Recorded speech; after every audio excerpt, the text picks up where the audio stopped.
My great-great-grandfather came out to New Zealand in the 1850s. He was the first of our family to be president of the Canterbury A P Association. He was followed by his son, JCN, who is also the chap who brought in Friesian cattle into New Zealand.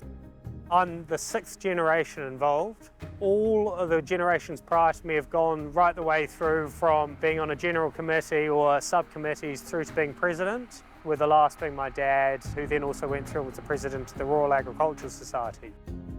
Following him, my grandfather was again on the A&P committee and went through as president. That's Gilbert.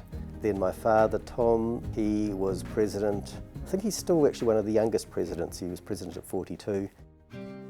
As a lot of young farmers who grow up on a family farm will do, I'm back here working with my father. I'm really lucky to have a really good working relationship with him. His tech side of things is a little bit more advanced than mine. Probably, the grey hair helps that. We're sort of moving in that direction and taking the opportunities that come up. The show's always been a huge passion, generations from our families, with my grandfather bringing aspects of the Royal Easter Show in Sydney. He went to Australia and saw a moving parade in Australia and came back and actually set up the moving parade, which was created in New Zealand at the time we used to do it in the old showgrounds. I progressed within the horse section and ended up as ringmaster of Canterbury in the new showgrounds at Curlitz Road. And president, actually, mine was the Quake show, 2010.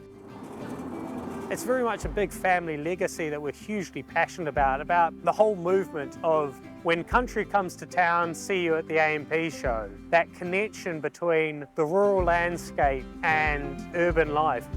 As farmers, we need people to understand, have the smells of livestock, see them running around, understand, what happens out in the country.